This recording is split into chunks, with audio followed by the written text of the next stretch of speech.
코로나에 갇혀있던 관습이 안 풀려서 제가 주일날 설교를 하는데 줌으로 설교 듣던 분들이 성경을 바짝 놓고 하셔야만 네, 저쪽밖에. 줌으로 설교를 듣던 분들이 갑자기 모이라니까 훈련이 안 돼가지고 한 두 번 모이더니 안 와보여. 그래서 제가 어제 그랬어요. 모일 수 있는데도 안 모이고 줌으로 설교도 앞으로 줌에 다들 들어오셔야 이름을 씌워버리라고 했어요. 다들 들어오라고. 그런데 지하철 서너 곳이 타고 오기가 힘들었습니다.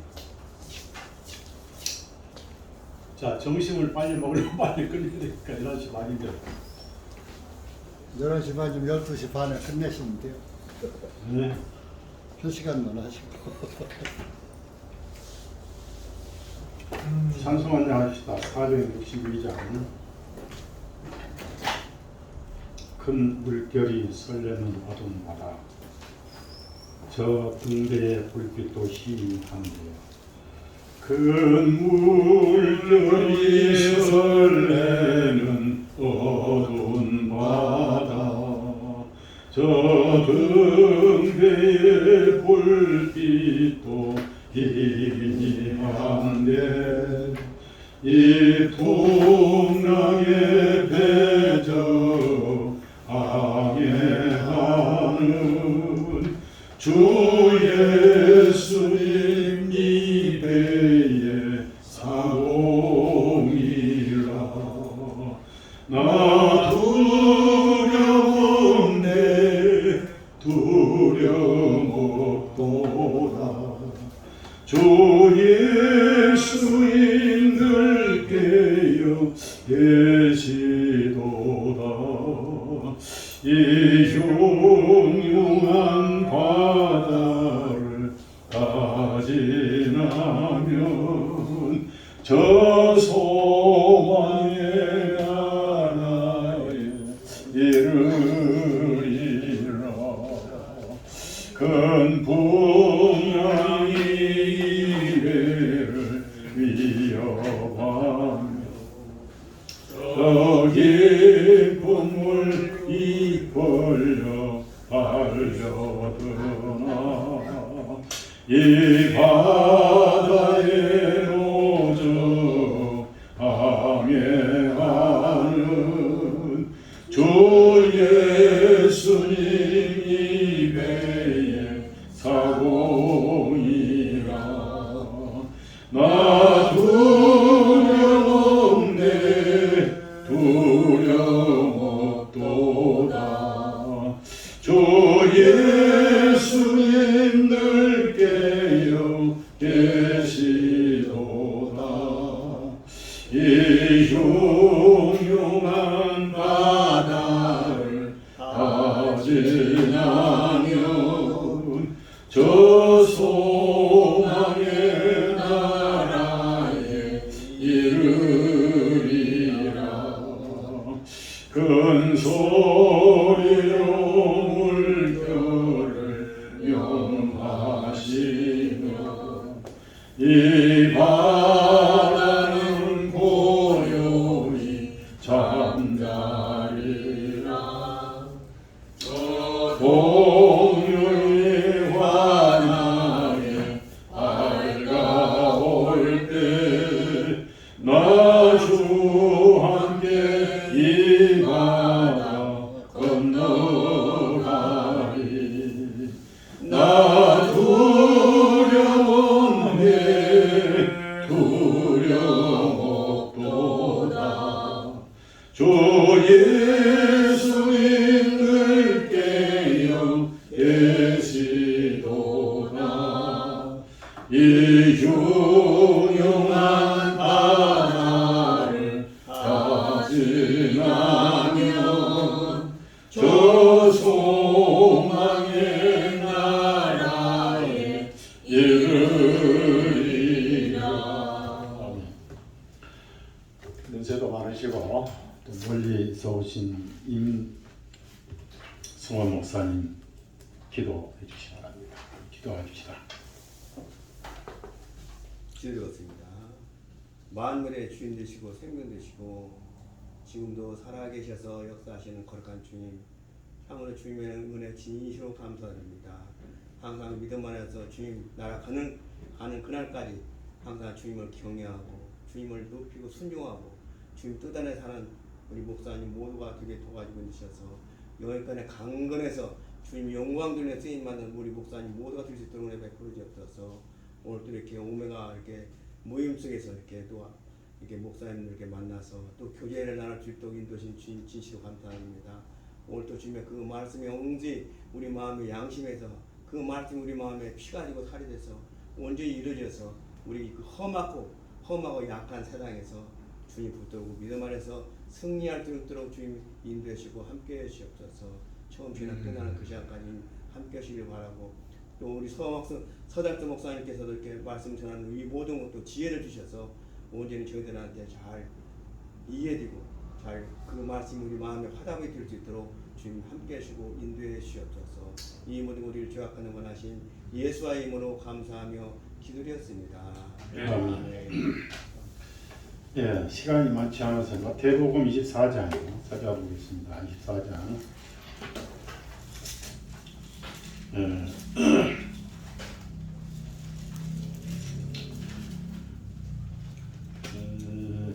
1절에서 3절까지만.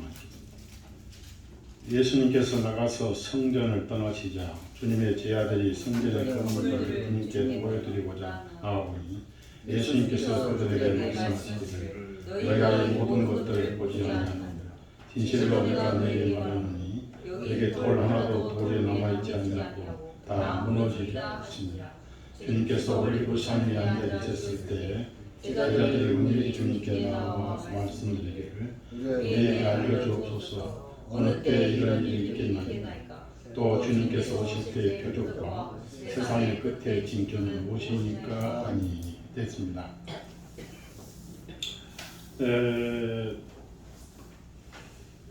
10월 31일이 마틴 루터의 종교 개혁 날이잖아요.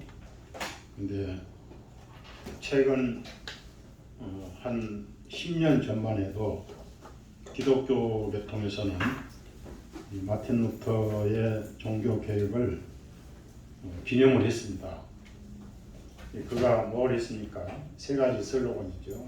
오직 믿음으로, 오직 은혜로, 오직 성경으로. 가톨릭이 마틴 루터를 폄하하는 글을 써서 지워버리는 역할을 많이 했고요. 독일 하면 마틴 루터 종교개혁 이것을 지우려고 독일 사람을 베네딕토 16세 교황을 만들었죠.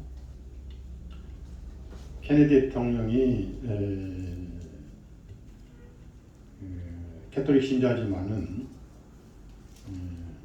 미국 사람들은 아브라함 링컨이 머릿속에 새겨져 있었어요. 그 아브라함 링컨을 지우고 머릿속에 케네디 캐톨릭 대통령을 세우려고 암살했죠. 그래서 이제 오늘날 우리는 종교 개혁은 온데간데 없고 할로윈 데이가 초등학교 학생들 유치원까지 다 장악을 했어요. 귀신날, 마귀날, 사탄의 날. 그래서 할로윈 데이 마약을 많이 먹고 동성애하는 것이 한국의 초동거물화가 이태원입니다. 이번에 압사 사고가 아니고 전부 마약 먹고 독약 먹고 얼굴이 시커면서 다 죽었어요.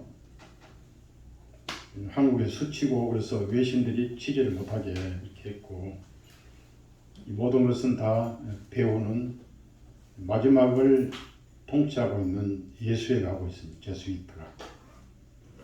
그걸 아는 사람은 극히 드물어요. 이것을 성경에서는 깊은 밤이라고 그래요.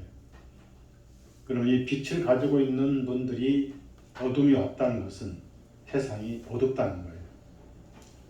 그럼 벌써 옛날 1600년, 1700년만 해도요, 1800년까지 해도 마태복음 24장을 공부할 필요가 없었어요. 이건 전부 예수님 당시에 이루어진 말씀으로 기본으로 알고 있었기 때문에 지금 이걸 새롭게 해도 못 알아먹는 거예요. 왜? 그만큼 기독교가 깊은 어둠에 빠져 있다는 얘기. 얼마나 어둠에 빠져 있느냐? 우선 성경을 번역하는 데부터 어둠에 빠져 있습니다. 어디서부터 마태복음이 예수님 서기 70년에 이루어진 것을 예수님 재림 때 이루어질 걸로 바꿔서 가르치게 됐냐 하면은 3절부터 문제가 생겼어요. 그래서 여러분 책에 3절에 보면 밑에서 둘째 줄에 주님께서 오실 때의 표적과 세상의 끝의 징조에서 세상을 동글랭이 치시고 위에다가 세대로 바꾸세요. 세대. 그러면 이제 거기 공간에 성경은 메모로 해도 괜찮아요. 말씀을 바꾸면 안 되지만 메모로 해도 좋아요. 공간에 유대인의 한 세대는 4년, 이제 40년. 유대인의 한 세대는 40년. 이방인의 한 세대는 70년이에요. 정확해도 예수님은 세상 끝의 징조를 말씀하지 않으셨습니다. 왜? 제자들이 물어보는 게 세대 끝의 징조였거든요. 아이언이라. 제자들은 세상 끝이 올 거는 꿈도 꾸지 않았어요. 자, 왜냐하면은 이미 예수님이 마태복음 23장 36절에 그동안 심판이 올 건데 이 모든 심판이 언제 이루어지느냐? 진실로 내가 너에게 말하는 이 모든 것들이 이 세대 이외에 이 말이에요. 그 위 이 세대에 줄 지세요. 이미 답을 주셨어요. 이 세상 것이 아니에요. 이 세대. 그럼 이 세대니까 유대인들 40년, 이방인 70년. 그 안에 다 이루어진다는 거예요. 그래서 정확하게 예루살렘 멸망이 예수님 말씀하신 이로부터 36년째 40년 안에 이루어졌어요. 한 세대, 유대인의 한 세대 40년. 그 다음에 이방인의 한 세대 70년, 서기 70년 4월에서 8월 사이에 예루살렘 완전히 멸망이 이루어졌어요. 이 말씀이 다 이루어진 거예요. 그래서 이 성경을 영어도 그렇고 헬라어도 그렇고 세대의 아이온을 세상으로 번역한 것 자체가 깊은 어둠이 있고요. 수많은 설교자들, 성경 연구가들이 이 구절에 눈이 어두워 있어요. 이것을 세대로 바꿔서 가르치는 목사님들이 거의 없어요. 아마 오늘도 우리 식구들 여기서 지금 처음 전에 우리 책에 나와 있으니까 아시는 분 아시겠지만은 여기서부터 문제가 생긴 거예요. 그래서 7년 대환란이 생기고 다니엘 70일의 한 주간이 남아있고 휴거라는 이상한 그런 있어. 그래가지고 한국에 이장님이라는 사람이 대한민국을 망쳐놓은 일이 있었잖아요. 이 세대주의가 있으면 복음이 안 맞습니다. 그리고 성경이 절대 안 맞고요. 계시록은 2000년 동안 다 이루어졌는데 이제 18장, 19장만 남았는데요. 그거를 먼 훗날 7년만 이루어진다. 이렇게 사기를 치고 있는 겁니다. 그래서 여기서 이제 우리가 잘 아는 거는 예수님이 징조가 이제 이렇게 첫 번째 징조가 많은 사람이 그리스도라고 올 것이다. 정확하게 이루어졌고요. 자료 보면은 특히 시몬 마구스부터 해서 그 당시 너도 그리스도, 나도 그리스도. 그리스도는 이제 헬라어로 메시아잖아, 미사야. 너도 나도 미사야라는 정신병자들이 엄청나게 많았어요. 그 다음에 전쟁이 많았습니다. 이제 로마 황제가 죽고 서로 권력 다툼하면서 주변 국가에 엄청 전쟁이 났는데 그래서 그때부터 고통이 시작일 것이다. 그게 이제 8절이죠. 그 다음에 이제 그때 이 교회가 미움받기 시작해서 바울사도부터 해서 강국마다 박해가 있었고요. 서로 미워하고 실족하고 서로 미워할 것이며 그 다음에 11절에 많은 거짓 선지자들이 날 것이다. 불법의 성향으로 사람이 식을 것이다. 근데 그것을 견뎌야 된다는 것이 이제 복음이 온 세상에 전파될 거다. 그래서 이미 예수님 당시에 전 세계 사람이 사는 곳은 복음이 다 전파됐어요. 그래서 거기 14절 보면 이 왕국의 복음이 모든 민족들에게 증거되기 위하여 온 세상에 있는데 온 세상은 바로 코스모스가 아니라 오이코멘에 거주하는 곳에 모든 사람이 거주하는 곳에 선포되리니 이것도 세상으로 잘못 번역한 거예요. 사람이 사는 곳은 다 전파되니 그래서 한국의 영월에 바로 도마도 와서 복음 전했어요. 예수님 당시에. 그러니까 세상에 안전한 곳이 없었어요 그 당시에. 그러니까 지금은 마지막에 오실 때 아프리카 러시아 이런데 선교사 가가지고 전하는 뜻이 아니고요.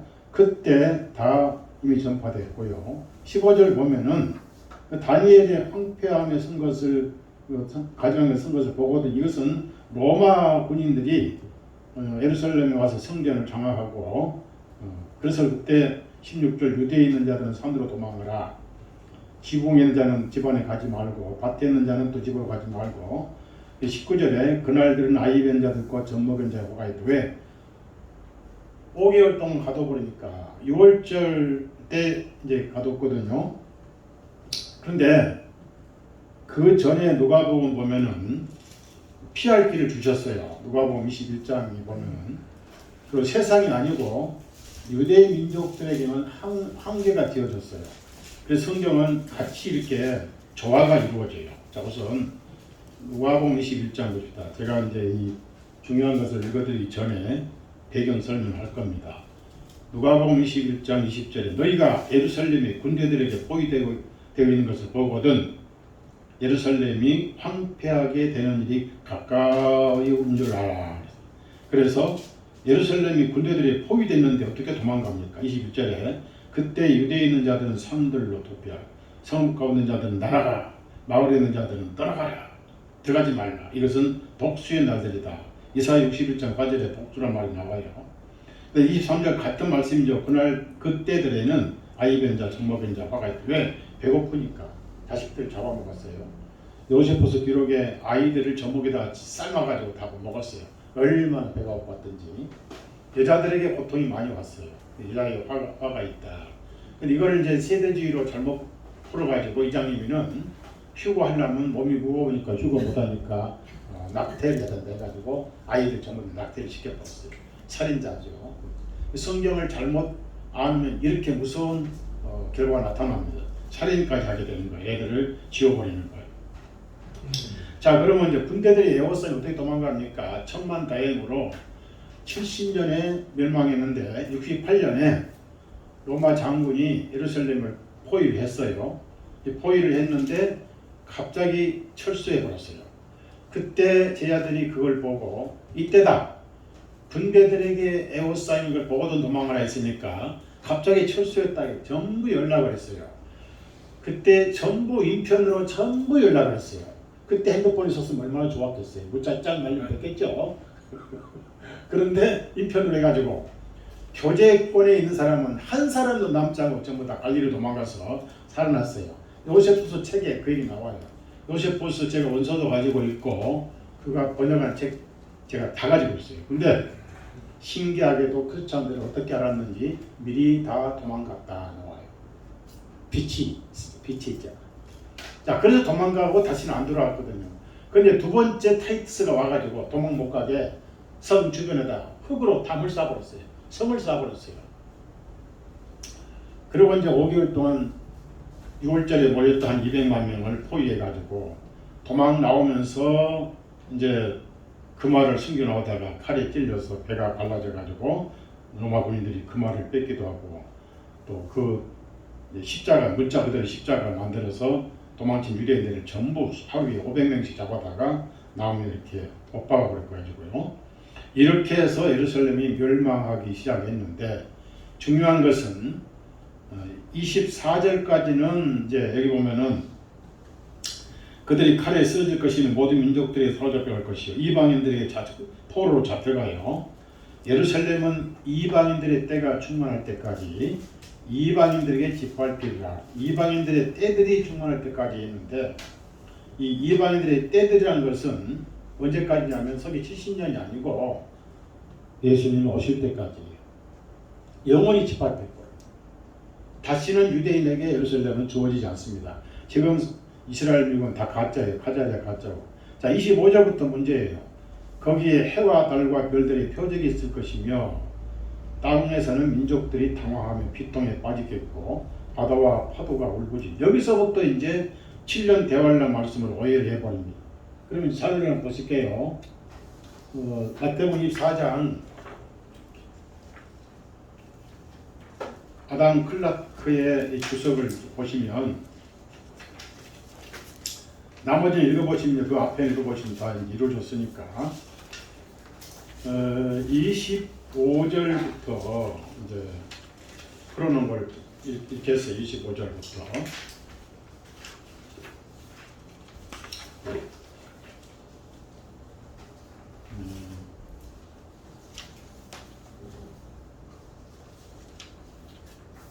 26절에 이런 말씀이 있죠. 마태복음 20 여기 없어. 이게 누가복음이 아니고 마태복음 29절. 네, 29절 보면요. 이제 자료를 29절을 보세요. 마태복음 20 누가복음입니다. 그날 환란 후에 자료 보십니다. 11페이지죠. 환란 후에 등 주석가들은 일반적으로 세상의 종말과 그리스도 심판에 대해 이것과 뒤따르는 것으로 이해합니다. 지금까지 그러니까 마태복음 24장을 서기 70년과 마지막 예수님 재림을 혼합해서 믿고 가르쳤던 세대주의가 많았다 얘기입니다. 이게 어둠이죠. 절반 어둠입니다. 재앙에 대하 이미 예언하셨던 이 말씀도 예루살렘의 멸망의 예언임에 틀림없습니다. 서기 70년 멸망, 유대인의 천국은 멸망할 것이며 그 영광과 행복의 해와 달이 어두워질 것이다. 태양은 교회의 상징이고 다른 국가의 상징이다. 그리고 별은 양쪽의 판사이자 의사입니다. 비교는 이사야, 에스겔. 그래서 지상의 큰 소동은 종종 하늘의 소동과 변화라는 개념으로 표현하셨지 문자 그대로 7년 대환란 뭐 그런 것이 아니란 얘기입니다. 엄청난 권력의 변화, 그런 상황이 변화를. 바벨론의 멸망은 하늘의 별과 별자리가 빛을 거두고 해와 달이 어두워지는 것으로 상징됩니다. 이사야 그랬어요. 하늘을 가리고 태양을 구름으로 덮고 달이 그 빛을 가리는 이집트의 멸망도 그랬고 안티오코스 에피파네스도 하늘의 군대와 별들이 땅에 떨어지는 것으로 다니엘의 표현이 됐습니다. 그래서 정치적 변화지 서기 70년 대환란이 아니다 하는 겁니다. 예수님 당시에 다 이루어졌다는 그 말이 해가 어둡고 달이 떨어지고 막 별이 떨어지고 그 다음 밑에 이제 그 시가 나오는데 종종 거센 바람이 일어나기 전에 보이는 별은 하늘에서 머리 위로 떨어지고 어둠을 뚫고 밤을 금박 광활한 영광과 긴 빛으로 이게 그렇게 시인이 그렇게 노래를 한 것이고요. 12페이지 보시겠습니다. 그래서 태양은 하늘의 비밀을 드러내고 누가 감히 빛의 근원에 거짓말합니까? 그는 종종 제국의 변화를 선언합니다. 격렬한 소동, 숨겨진 반역, 공개 전쟁, 가이사르의 운명을 예언했습니다. 로마가 무너졌을 때 로마를 불쌍히 짓습니다. 철그룹 속에 대중의 빛을 감추고 불경건한 필사자들은 영원한 밤을 찾았습니다. 라고 이제 드라이든 역사가 표현했어요. 그 다음에 30절 보세요. 그때 인자의 표적이 하늘에 나타나겠고 재림때가 절대 아닙니다. 저기 70년 나타났어요. 어떻게? 이것의 분명한 의미는 예루살렘의 멸망이 자 재밌습니다. 이제부터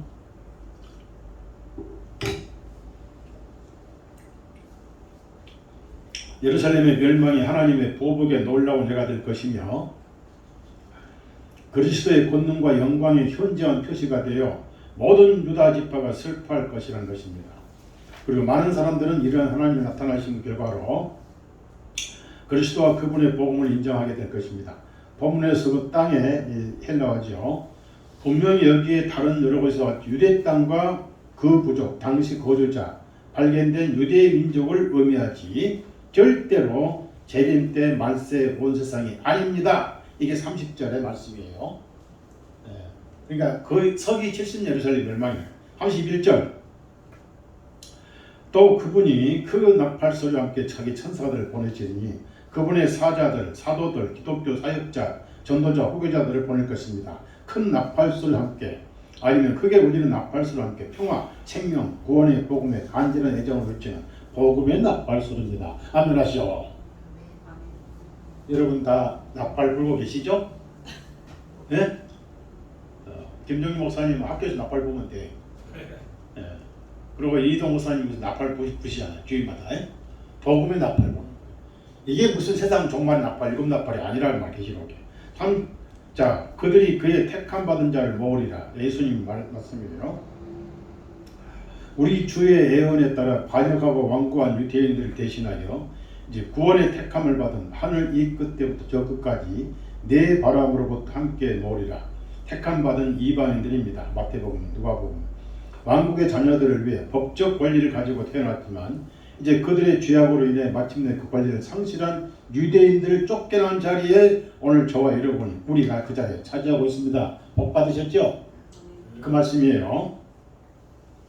이 기간 후에 기독교 복음이 강력하게 확산되고 널리 퍼졌다는 사실을 진지하게 관찰할 가치가 있습니다. 그리고 특별히 예언된 바로 그 상황의 시간에 예루살렘 멸망이 복음의 성공에 더 귀한 것은 없습니다. 예루살렘이 멸망했기 때문에 복음이 퍼져가지고 성공했다 그런 뜻이에요. 유대인 덕을 많이 봤죠? 그들은 쫄딱 망하고 우리는 쫄딱 망하고 아멘이죠. 얼마나 재밌어요. 그 다음에 우리 주님에 의해 이 기간 이후에 그리스도의 왕국이 시작되었고 그분의 통치가 세계의 모든 지역에 확립되었습니다. 마태복음 설명에 누가는 다음까지 덧붙입니다. 그들은 칼날에 엎드러지고 모비 민족에 사로잡혀 갈 것이요 예루살렘은 이방인의 때가 차기까지 로마 제국에 집합할 것이다. 칼에 엎드려진 자의 수가 매우 많은데 11만 명이 포위되고 사망했고요. 첫 번째 저자인 폴로로스의 명령으로 예루살렘에서 3,600명 전사했고 요세푸스 책에는 가이사랴에서 2만 명이 죽었고 스키토폴리에서 13,000명, 야스갈론에서 2,500명, 플라토마에서 2,000명, 알렉산드에서 5만 명, 요빠에서 8,400명, 사방에서 유대인들이 죽었어요. 그리고 젊은 사람은 전부 다 포로로 체포돼 갔습니다.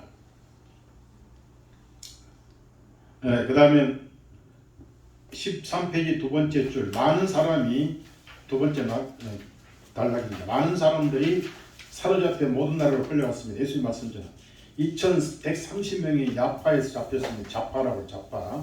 조타파에서 1,200명 잡혔죠. 타리케아에서 6,000명 청년들이 로마 네로에게 노예로 팔렸습니다.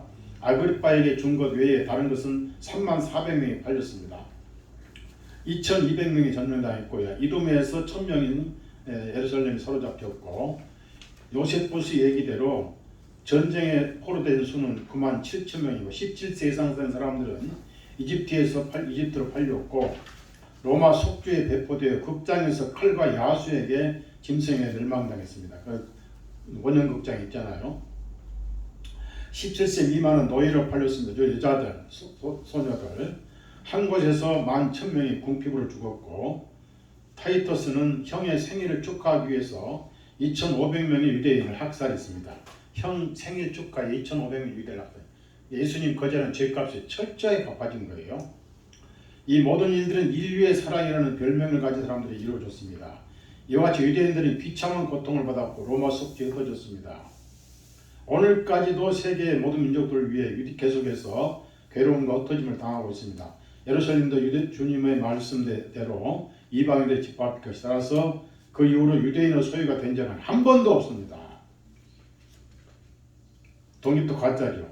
무화과 나무를 배우라 이것은 평범한 진리입니다. 그 다음에 34절입니다. 이 세대가 지나가기 전 일입니다. 유대인 한 세대는 40년, 이방인 한 세대는 70년. 유대인들은 그들을 이방인으로 가는 하나님의 계획이 성취될 때까지 구별된 백성이 되기를 그치지 않냐. 어떤 사람은 이 헬라어를 이렇게 번역하는데 이 세대를 당시에 살았던 사람들을 의미하며 징조등이 일어나기 전에 죽지 않을 것입니다. 이 사건이 일어나면서 그 당시 사람들이 파괴되고 죽었다. 14페이지 찾아보세요. 우리 주님이 언급하신 바와 같이 이방인의 충만한 이 포메이션 로마인을 말합니다. 수가 들어올 때까지 세상의 모든 민족이 그리스도의 복음을 받아들일 때까지 예루살렘이 계속해서 이방인의 권세 아래 있습니다. 언제까지? 지금까지. 현재 유대인들은 완전 가짜예요. 그 후에 유대인들은 개인적으로 하나님께 돌이켜야 했지만 국가적으로 돌아온 적은 절대 없습니다. 왜냐하면 그런 일이 없기 때문에. 그 다음에 이제 두 번째 단계, 요세푸스가 말했듯이 전쟁이 시작됐습니다. 엄청난 전쟁이 시작됐고요. 베스파시누스 통치 2년, 즉 그리스도 70년 9월 8일에 함락되고 완전히 전쟁이 시작됐고요. 밑으로 쭉 가서 타이투스 개선문이 로마에 세워졌죠. 저는 하지만 많이 봤고 거기 가보지는 못했습니다. 그때는 이 세대주의가 아니었기 때문에 세대주의에 빠졌기 때문에 처음에는 몰랐어요. 15페이지 쭉 보시면 밑에 36절에 그러나 그 날과 그 시각에 대해서는 아무도 모르나니 여기서 많은 저명한 비평가들에 의해서 계절로 번역되었으며 신성한 저자와 세속적인 저자 모두가 이런 의미로 사용합니다. 로마인들이 예루살렘을 공격하는 날을 어느 날로 정할 것인지 알 수 없었으므로 우리 주님의 제자들에게 그날이 안식일이 되지 않도록 기도하라고 공고하셨고 계절을 알지 못하므로 겨울이 되지 않기를 기도해. 언제 로마인들이 침략할지 모른다. 그래서 그날을 모른다 하셨지 지금 재림 날짜를 모른다 하신 말씀은 절대 아닙니다. 우리가 재림 날짜를 모를 수 있지만은 징조는 알 수 있습니다. 이태원 사건 보니까 곧 오실 것 같아요. 안 그래요? 오실 것 같아요. 코로나 사건 보니까 오실 것 같아요. 그 다음에 37절 38절 노아의 시대처럼 먹고 마시며 장가하고 시집가고 39절 너무 늦기 전까지 노아의 경고에 마음을 새기지 않고 그렇게 됐다. 예수님 오실 때 서기 70년 그랬다. 자 40절 41절에 두 남자 두 여자 한 사람 데려가 한 사람 남게 될 것인데 의미는 뭐예요? 휴거가 아닙니다. 이러한 재난이 너무 일반적이어서 발견된 곳이나 고용된 곳이 무엇이든 두 사람이 둘 다 그들의 탈출에 영향을 미칩니다. 하나는 포로로 잡혀가고 그래서 또 두 여자가 맷돌질할 것입니다. 여전히 동방에서 여자 혼자 일하고 있습니다. 파견이 필요하거나 최상단 맷돌들이 무거울 때만 두 번 유성이 되는데 여기도 마찬가지로 42절에 그러므로 깨어있으라 항상 깨어있으라 그날이 알지 못하는 일이 없도록 하나님께 오실 때마다 심판이나 공의를 잊어서 하나님 만날 수 있도록 합당하게 준비하라. 서기 70년 그랬고 앞으로도 그랬습니다. 그리스도의 추종자들이 이 충고를 받음으로 그들은 도피했습니다. 비참한 유대인들은 그걸 거절하고 멸망당했습니다. 그들이 겪은 고난으로 지혜를 배우시기 바랍니다. 그래서 43절 마지막인데요. 이제 그 안에 좀 재미있는 구절들이 있어요.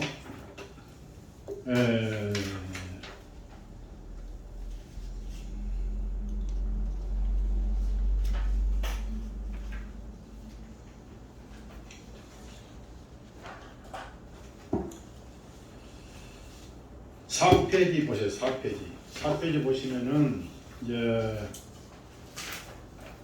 세 번째 징조가 시대의 비극, 그러니까 세대 안에 이루어질 종말의 징조가 전염병과 기근이었습니다. 기근과 역병이 있을 것이라고 그 사이에 엄청난 기근이 일어났어요. 요세푸스가 말하는 예루살렘에서 너무나 가혹한 기근이 있었고요. 많은 사람들이 식량 부족으로 사망했습니다.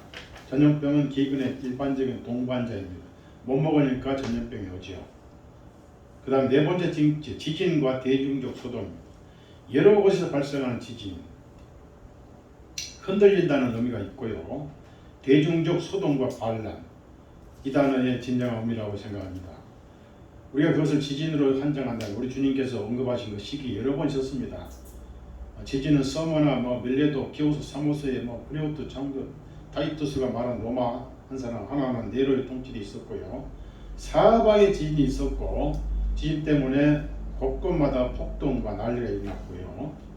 다섯 번째 징조, 두려운 전조. 자, 누가는 하늘로부터 두려운 광경과 큰 징조가 있을 것이라고 덧붙였는데 요세프 책에 이렇게 나와 있어요. 자, 1.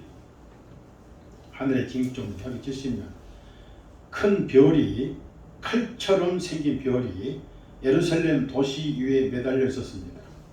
그리고 그 해성은 1년 내내 계속되어 있습니다. 그러니까 서기 70년 멸망당할 때까지 1년 동안 칼 같은 별이 예루살렘 위에 이렇게 떠 있었어요. 예루살렘 심판이 임하던 경고였죠. 그 다음에 두 번째 2번 제9시 무교절에 백성이 모였더니 큰 빛이 제단과 성전에 비치고 이것이 30분 동안 계속되었습니다. 큰 하늘의 빛이 그 당시 성전 재단이 있었잖아요. 그 휘장이 달라진 그 헤롯 왕이 지은 성전 있잖아요. 그 성전을 빛이 비추고 있었어요. 빛이 30분 동안 이걸 전부 다 기록한 거예요. 요세푸스가. 자, 3번 같은 절기에 제사를 드리는 암소가 성전 한가운데서 어린 양을 낳아버렸어요. 성전 한가운데서 암소가 어린 양을 낳아버렸어요. 그러니까 아이벤 암소를 예물로 바치다가 어린 양을 낳아버렸습니다. 자, 4번 성전의 동문은 견고한 노추로 되어 있고 힘이 무거워서 20명이 문을 열고 닫을 수밖에 없는 그런 문이 밤 제6시에 저절로 문이 열려버렸어요. 옥중 논문이. 그래서 육중한 논문이에요. 동쪽 문이. 그러니까 이게 전부 표적과 이적이었어요. 예수님 말씀한 대로. 6번 오순절에 제장들이 예배에 참석하려고 밤에 성전 내전으로 들어갈 때 움직이는 소리가 막 들렸고 그 위에 많은 무리 같은 소리가 나서 이제 우리가 여기서 떠나자 하고 요란스러운 소리가 공중에서 들려왔다는 것입니다. 요세푸스가 있는 그대로 기록했어요. 7번 요세푸스가 가장 무서운 징조 중 하나로 생각하는 것은 전쟁이 시작되기 4년 전에 한 시골 사람 예수라는 사람, 이름이 예수예요. 그 도시가 평화롭고 풍족할 때에 아직 로마 군인들이 쳐들어오기 전입니다. 초막절에 이르러 소리 지르며 달려갔다는 것입니다.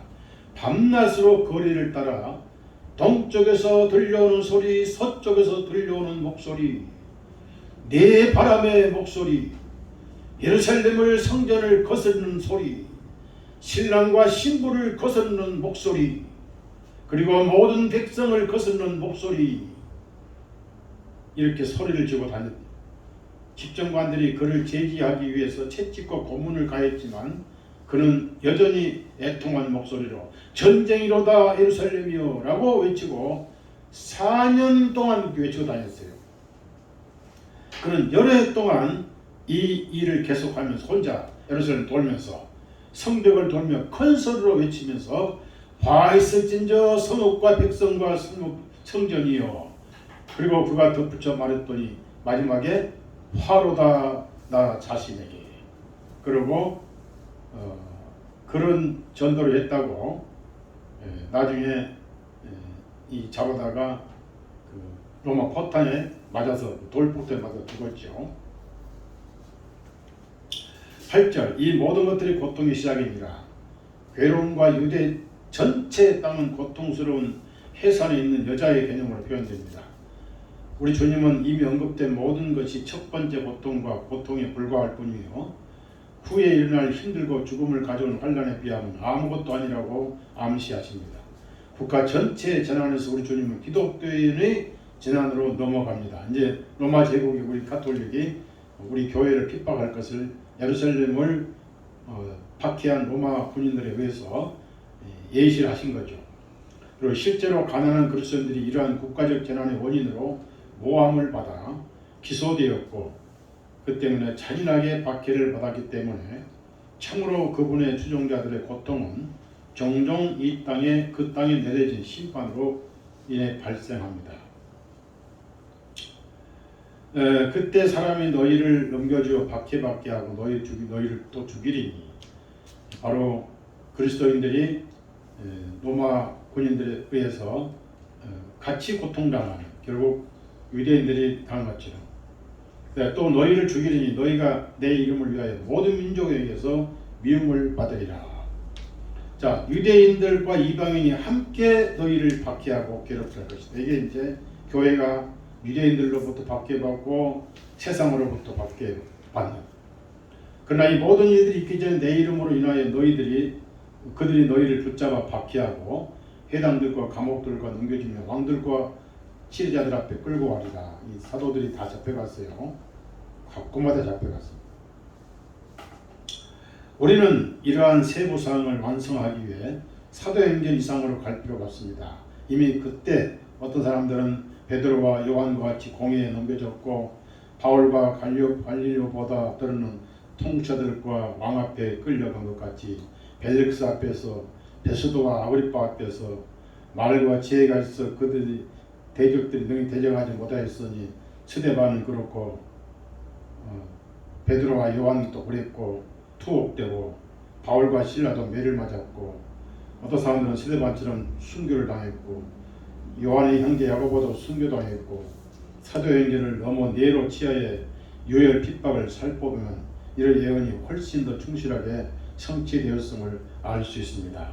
이 예언에서 베드로와 바울은 믿음을 옹호하는 두 사람 위에 우수한 그리스도인이 쓰러졌습니다. 터틀리안, 로메노스, 페렐리움이 말했듯이 모두가 그리스도 이름에 대한 전쟁이었습니다. 그리스도인이라고 하는 사람은 무조건 미움받고 박해받고 죽임을 당할 만큼 큰 범죄자로 여김을 받았습니다. 우리 예수님의 말씀이 너무나 참되어서 그분의 이름을 위하여 모든 사람에게 미움을 받아 했습니다. 그러므로 그리스도인들은 이방인들의 미움을 받을 뿐만 아니라 배교자들에게도 배반당해야 했습니다.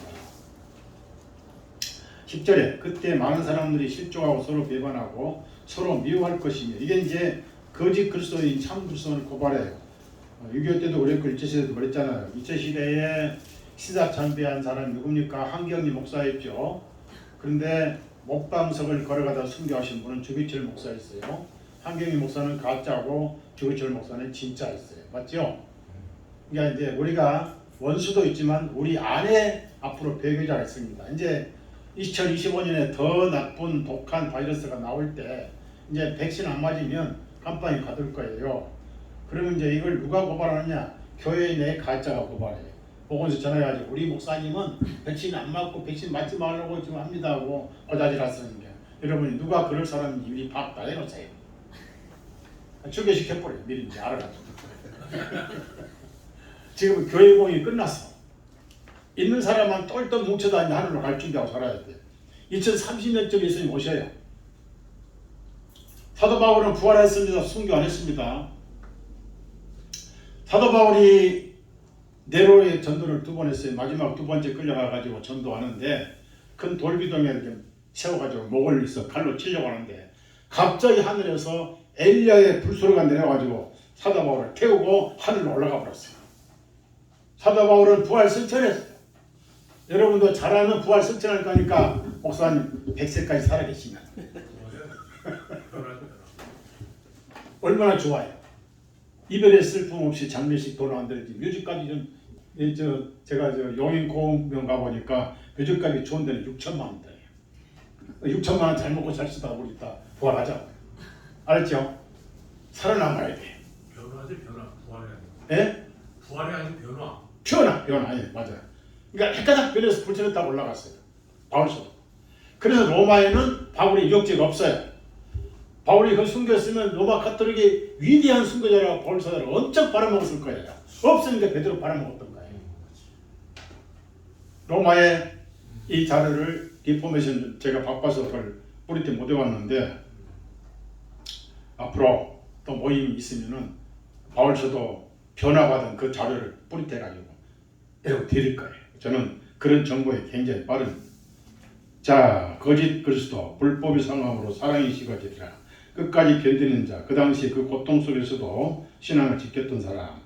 그래서 14절에 왕국 복음이 온 세상에 전파되리라. 이렇게 해서 사도 도마가 한국에 영월까지 와가지고 전도하고 여기다 토마스 그 글을 새겨놨지요. 자, 그래서 이 자료는 마태복음 24장은 정확하게 서기 70년에 다 이루어졌다는 내용이니까 여러분은 이 자료를 집에 가셔서 정독을 하셔야 돼요. 정독하시고 한 5번 읽어보시면 굉장히 은혜가 될 것입니다.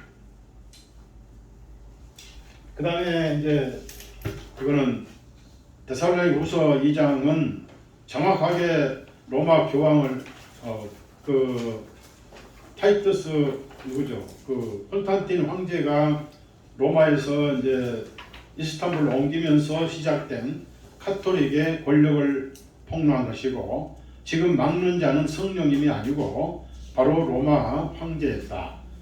로마에서 이제 타이투스 콘스탄티누를 노블로 옮기고 나니까 로마에 있던 가짜 기독교 감독들이 황제의 권력을 세워가지고 오늘날 교황제도가 만들어졌다는 그런 내용이고요. 그 다음에 계시록 13장 11절 18절은 정확하게 누구죠? 교황의 이름 라티누스라는 이름이 666표고 십자가 표식이 666이니까 십자가는 카톨릭의 666 저주 표시지 기독교 상징이 절대 아니에요. 예수님은 십자가에 못 박힌 게 아니라 통나무 매시고 살아있는 나무에 못 박히셨습니다. 그래서 성경에는 나무라는 단어가 많이 나와요. 베드로도 그렇고. 그래서 정확하게 카톨릭을 모르면은 성경이 안 풀려요. 이 모든 것이 적그리스도 로마 카톨릭. 그런데 로마 카톨릭 교황이 적그리스도라는 것을 가장 정확하게 밝힌 사람이 마틴 루터인데 그날 종교개혁을 없애려고 할로윈데이 만들어서 멍청하고 정신 나간 젊은이들 꽃다운 고등학생, 중학생들 또 여자가 90명이 넘게 죽었죠. 안 그래도 신부감이 모자란데 말이에요. 다 죽여버렸어. 남자는 50명, 여자가 90명이 넘어요. 158명이 죽었어. 전부 다 그 축제 가가지고 마약 먹고 다 죽었어. 앞서당한 게 아니에요. 배가 이만큼 불어가지고 얼굴이 시커멓게 변 썩어가지고.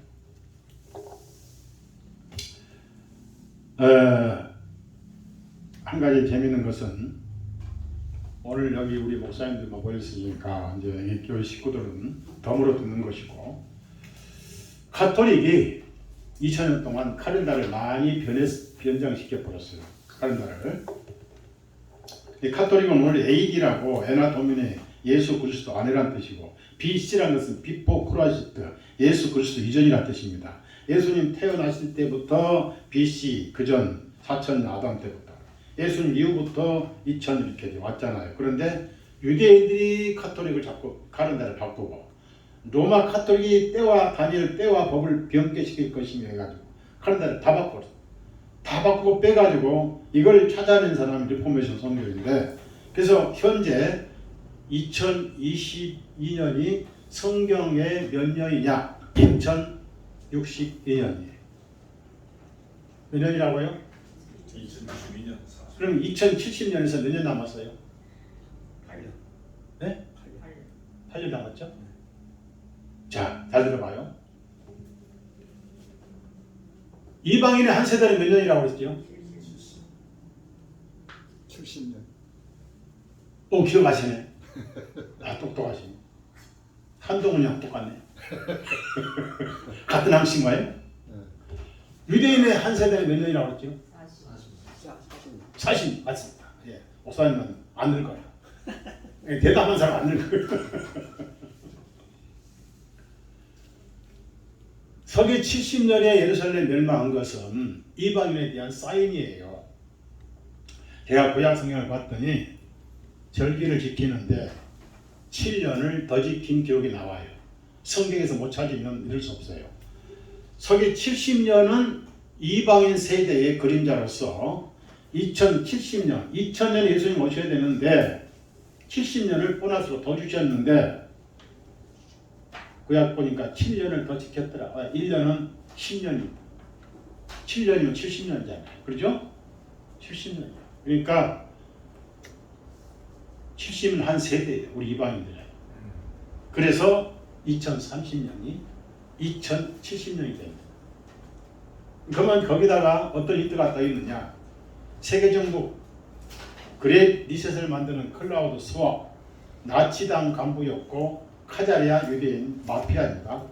그놈이 지금 스위스에서 세계 모든 젊은이들을 정치인을 교육시키고 있어요. 글로벌 리더라고. 글로벌 리더. 세계정부 훈련시킨 그 사람 사탄의 아주 앞잡이 중에 하나인데 예수회가 가르치고 예수회가 통제하는 거예요. 그 사람이 2030년을 세계정부 완성 목표로 정해가지고 지구 인구를 5억만 남겨놓겠다.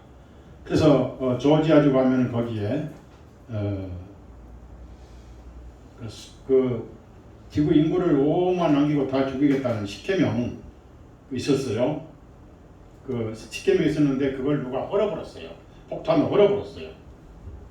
보수파가 했지요. 그런데 1차 2021년부터 시작한 코로나 한 10억 원 죽이려고 했는데 실패했어요. 그래서 백신을 놓은 거예요. 백신은 이제 서서히 죽어와요. 서서히 1년부터 한 10년 사이에 전부 혈전이 이렇게 막혀서 이 혈관이 오징어 말린 것처럼 생겨가지고 다 죽어요. 죽게 돼 프로그램 돼 있어요. 2030년까지 얼마 죽이냐? 90%를 죽여요. 90%. 70억에서 60억을 없애버려요. 5억만 가지고 살겠다는 거예요. 근데 그 시기가 2030년이고 한 세대 70년 2030년이에요. 그 전후에 공중에 낙하수를 난다고 내 얘기가 아니라 리포메이션 홈페이지에 자료가 나와요. 그것도 복사해 드릴까요? 예. 네, 복사해 드릴게요. 그래서 시한부정말론에 빠지면 안 돼. 날과 때는 모르니까. 그 시기라고 나와 있어요. 그래서 얼마나 이건 확신하고 있냐면 이 홈페이지 제목을 두 커튼데 제목이다 뭐라 쓴지 아세요? 마지막 10년을 준비하라 해놨어요. 그래서 제가 살아남자 그 말. 부활하지 말고 변화하자. 헬라어로 변화라는 뜻이 뭐예요? 알나스라는 뜻입니다. 헷가닥 이 죽을 것이 죽지 않을 몸으로 변하고 이 썩을 것이 썩지 않을 것으로 순식간에. 어떻게 순식간에? 눈 깜짝할 사이.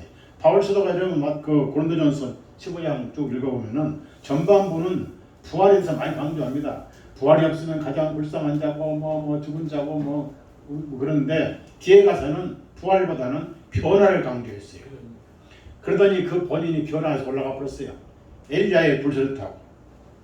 엘리야도 훌륭한 선지자는 신약에서 바울 사도보다 그 훌륭한 선지자는 없습니다. 바울 사도가 온 세계에 복음을 전했어요. 여러분 하늘 가서 예수님 만난다면 누구 만나볼래요?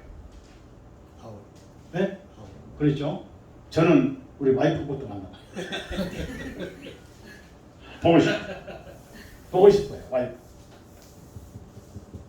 가장 위대한 선지자 중에 하나가 바울 사도. 그래서 제가 그걸 계속 파헤치고 보니까 일맥상통하더라 그 말이에요. 사탄의 스케줄하고 하나님의 스케줄이 어찌 그에 딱 들어맞느냐.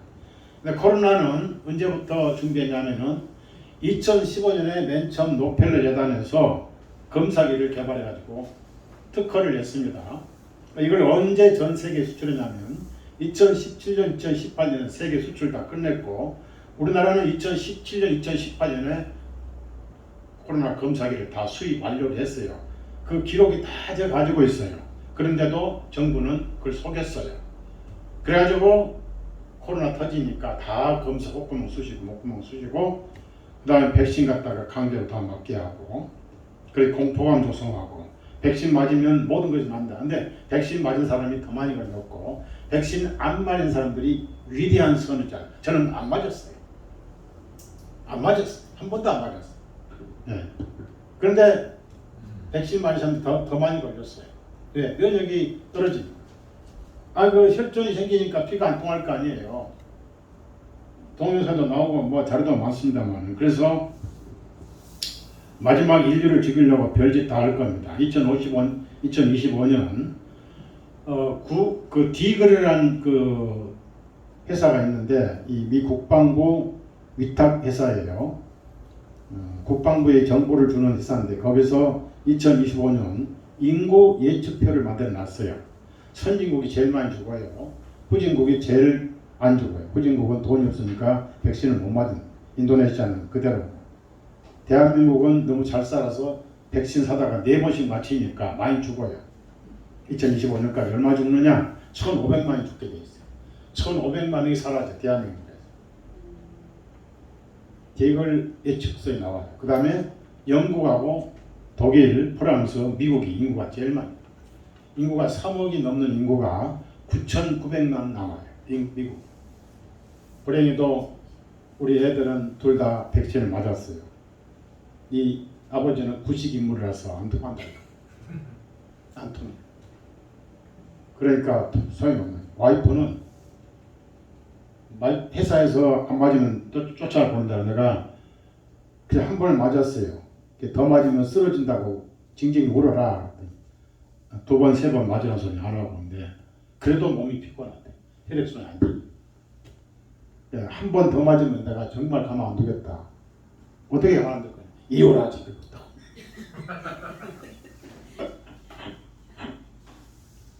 많이 죽어요. 앞으로 보세요. 지금도 많이 죽었어. 2025년이 변환기입니다. 그래서 새로운 전염병이 많이 나올 거예요. 그래서 제가 여러분에게, 저도 지금 살아남았잖아요. 제 주변에 많이 죽었어요. 코비드 주사 맞고. 심지어 저희 여동생 시어머니도 심장에 혈전이 생겨가지고 병원 가서 뚫어가지고 스프링 집어넣고 요양원 가 있습니다. 제가 아는 한미동맹협의회 총재도 두 번, 세 번 맞고 한국 와가지고 윤 대통령 취임식 초청을 받아서 그 참석할 한 3일 전에 팍 쓰러져서 팍 가버렸어요. 가자마자 그냥 불러 딱 태워서 죄를 뿌려버렸어요. 간단하게 조져버려요. 많이 죽어요. 멀쩡한 사람들이 팍 쓰러졌어요. 절대 앞으로 백신 맞지 마시고 멀리하시고, 최고의 백신은 하나님이 주신 우리의 피예요. 피가 생명이거든요. 거기 더 버틸 필요 없어요. 그 피를 오염시키면 안 돼요. 하나님 주신 피는 최고의 백신입니다. 그래서 피가 생명이니까요. 피를 깨끗하게 하시고, 솔잎 뜯어서 솔잎을 수시로 차처럼, 적송 솔잎 있죠.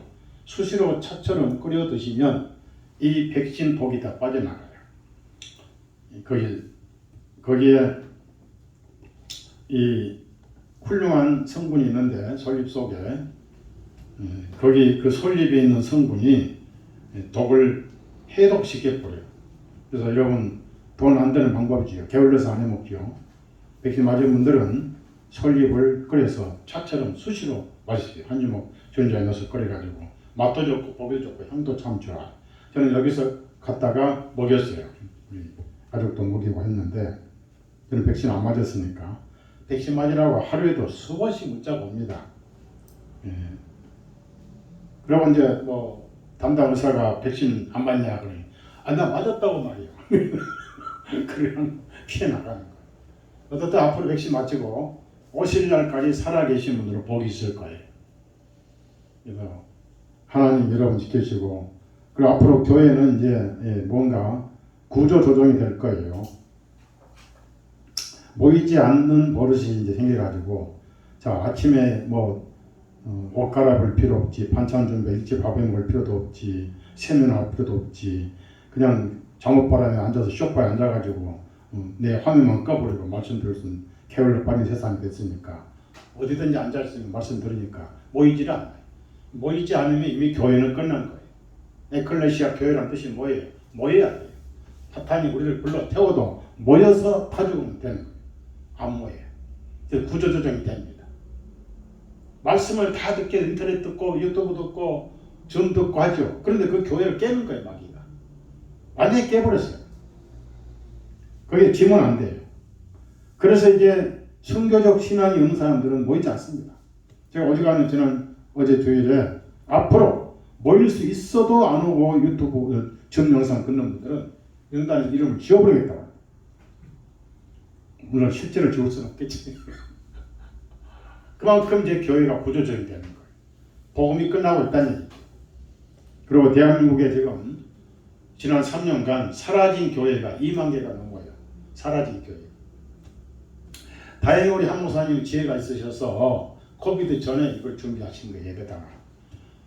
그 중간에 코비드가 터지고는 이걸 준비 못하죠. 헌금도 안 나오고 모이지도 않고. 그런데 그 전에 준비해서 남아있고, 또 대출이 작아서 견딜만 하고 있고, 저는 대출이 커서 지금 매일매일 피가 마르고 있습니다. 여러분 위해서 기도해 주시고요. 모이는 사람이 앞으로 갈수록 적어져요. 그러면서 유튜브 사방에 쇼핑하고 다니면서 지식으로 신앙생활합니다. 섬기는 기회가 없어지는 거예요. 이 몸이 모임인데 여기서 이겨내야 돼요. 마지막 우리가 시련을 지금 받고 있습니다. 무조건 모여야 돼. 예. 그리고 뭐 거리두기 이게 12월 달에 또 20만 명으로 일일 20만 명으로 재유행한다고 그러죠. 그래도 윤석열 대통령 때는 공포감이나 겁을 덜 줬어요. 아유 저 누구죠? 전 대통령 문재인 대통령 때는 참 뭐 공포감을 줘가지고 백신 안 맞이 백신이 무슨 뭐 슈퍼맨으로 이렇게 인식을 시켜놨는데 맞고 다 죽잖아요. 혈전증기가. 그래서 마태복음 24장 다 이루어졌고 교회는 역사 전체가 대환란이다. 그리고 계시록은 2000년 동안 다 이루어졌다. 그리고 서기 70년 환란은 유대인들과 예루살렘에만 국한되어 있다는 자료. 가톨릭이 교회의 원수였고 유대인들의 그 당시 원수는 정치적 로마였고 바빌론 종교였죠. 그리고 2000년간 우리의 원수는 이렇게 깊은 밤이 오도록 불을 꺼온 조직은 로마 가톨릭 바로 예수의 조직이었다. 여러분 그걸 아시고요. 제가 유튜브 방송을 하는데 미국에서는 방송하는데 구독자가 1200명이에요. 평균 반은 들어옵니다. 한번 올리면 500명씩 들어와요. 그래서 마지막에 꼭 복음을 전하는데 그냥 한국에 오니까 뭐 아무것도 없어 시설도 없고 그래가지고 못하고 있는데요. 제 남은 사역은 유튜브에 좀 신경을 쓰려고 합니다. 자료가 엄청나게 많고 정보가 많기 때문에. 그리고 이제 나이가 이제 우리가 많이 먹었어요. 많이 먹어서 장로교 같으면 70세에 은퇴하게 돼 있어요. 장로교 법에는. 이제 저도 70이 넘었으니까 진직 은퇴를 했어야 되는데 양들을 그냥 팽개치고 은퇴할 수는 없잖아요. 여기도 은퇴하려니 누가 바톤 이어갈 사람이 없죠. 이 목사님도 없죠. 그래서 속이 답답하죠. 목사님도 없죠. 그런데 감사하세요. 그 대신 건강을 주셔요. 은퇴 안 하도. 은퇴 못 하도록 건강 주신다고. 얼마나 좋아요. 은퇴를 못 하도록 건강 주셔서 오래오래 하시다가 변화 왔자 그 말. 아멘이죠? 좋아요. 하나님 항상 역으로 주시니까. 저는 여러분 사랑합니다. 이 자료를 모든 교인들에게 복사해서 나눠주십시오. 너무 제가 이 자료보다 더 좋은 자료를 본 적은 없습니다. 기도합시다. 선하신 예수님, 오늘 작은 모임이지만은 교회가 어둡고 빛이 사라져가는 시대에 훌륭한 아담 클락 설교자를 만나게 해주셔서 그분 안에 계신 주님을 우리가 함께 나누고 오늘 몇 번 모이지 못했지만은 마태복음 말씀이 예수님 말씀이 서기 70년 유대인들에게 국한되어 이미 이루어졌고 교회는 새로운 원수인 로마 가톨릭을 통해서 2000년 동안 박해와 피와 눈물을 흘린 사실을 잠시나마 저희들이 자료를 통해서 묵상을 했고 또 빛을 받았습니다. 사랑하신 예수님, 오실 날이 얼마 안 남았고 많은 깨어있는 그리스도인들은 불온간 공중에 나팔소리 날 것이라고 외치고 있습니다. 극히 소수가 외치고 있사온데 주님 오늘 여기서 진실로 간구드립니다. 여기 참석한 모든 목사님들, 형제 자매님들 우리 죽음을 보지 않고 살아서 변화받게 하시고 나팔소리 듣게 해 주옵소서. 우리 가족들, 우리 교회에 속한 모든 식구들 그 전에 거저 주시는 선물 은혜로 주시고 믿음으로 받은 구원을 다 받아서 하늘에서 보이지 않는 영혼들 얻게 해 주옵소서.